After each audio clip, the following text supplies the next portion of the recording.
Senator Leyonhjelm. Mr. Acting Deputy President, I understand it's Senate Notice of Motion number 2. Is that correct? Yes. That is correct. Okay. Yeah, I move the business of the Senate Notice of Motion number 2, standing in my name for today.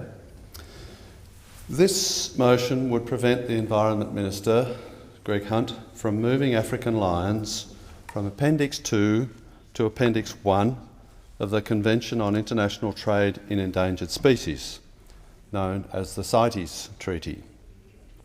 Mr Hunt's decision to move African lions to Appendix 1 is made under provisions of the Environment Protection and Biodiversity Conservation Act. It will have the effect of banning the importation of all African lion specimens into Australia, including those legally and sustainably harvested under fair chase conditions. This is ministerial overreach in a most authoritarian manner. It seeks to curtail activities in a foreign country based on the minister finding it distasteful. This is not the kind of governance Australians need.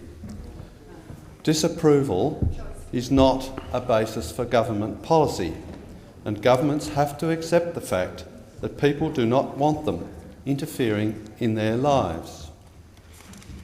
Supposedly, the minister's decision was motivated by a genuine attempt to help reduce the unethical practice of canned hunting by not allowing the import of into Australia of lion specimens obtained in this manner.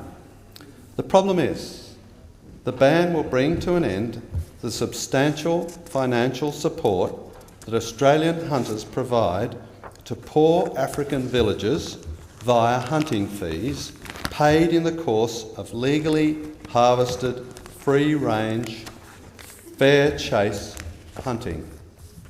The regulation that this motion seeks to disallow does not distinguish between lion trophies gained through such hunting and trophies gained through canned hunting. But this is not the full explanation. Greg Hunt's decision was motivated by an intense personal dislike of hunting per se, promoted by animal rights activists who had been lobbying Liberal Party MPs.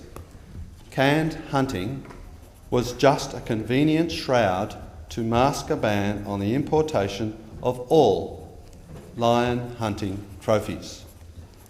Documents obtained under Freedom of Information reveal multiple errors by the Environment Department in its advice to the Minister. This advice was a mass of misinformation and obfuscation, as I shall show with 3 examples. First, the ministerial brief stated that canned hunting is allowed in South Africa.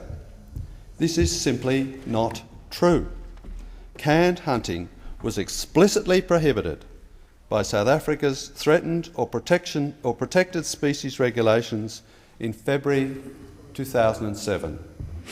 Second, the ministerial brief stated that African lions meet the criteria for listing on CITES Appendix 1. This is also not true.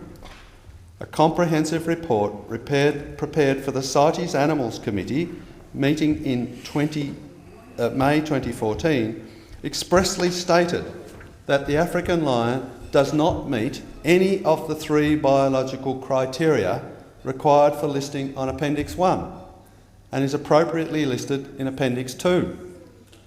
Third, the ministerial brief stated that a precautionary approach in relation to lion conservation decisions was warranted due to uncertainty regarding the lion's population size and distribution. This is also not true. The report to the CITES Animals Committee again expressly stated that precautionary measures are unnecessary because adequate information to assess the status of African lion and the impact of trade already existed. The report, a product of systematic analysis of the most recent scientific available, stated that the population of African lions is not small, according to the accepted CITES definition. The species does not have a restricted area of distribution, and there has not been a marked decline in the population according to the accepted CITES criteria. Jason Wood, the Liberal MP for La Trobe who lobbied Minister Hunt to implement the ban, is an outspoken opponent of canned hunting. Unfortunately, Mr Wood has, either by design or ignorance, failed to differentiate canned hunting from hunting wild lions. If Mr Wood read the Biodiversity Management Plan for the lion, recently released by the South African government for public comment, he would see that canned hunting of lions is in no way comparable to hunting wild lions. It is curious, Mr Wood steadfastly refuses to accept the collective professional expertise of the International Union for the Conservation of Nature, the IUCN, but instead accepts anti-hunting dogma from animal rights activists. Well-managed trophy hunting is fully supported and endorsed by the IUCN, the CITES Treaty, and the Convention on Biological Diversity, the CBD. Australia is a signatory to all three agencies. These respected agencies all recognise that well-managed trophy hunting is sustainable, generates much-needed funds for wildlife conservation and anti-poaching programs, and provides employment and an income for thousands of low-income people living in rural Africa. Just recently, in the last few days in fact, Zimbabwe lifted restrictions on big game hunting imposed after the killing of Cecil the lion, no doubt recognising that the ban was counterproductive to furthering the conservation of big game and deprived local communities of much-needed income. Minister Hunt's decision to ban the importation of African lion is not only an act of cultural imperialism, but a suppression of sustainable use, a central tenet of effective conservation held dear by the IUCN, CITES and the Convention on Biological Diversity. If Mr Hunt is so affronted by the concept of sustainable use, then perhaps he should withdraw Australia as a signatory to these organisations. Finally, Mr Acting Deputy President, I want to read a few comments about Minister Hunt's ban from two of Australia's internationally recognised professional wildlife management experts.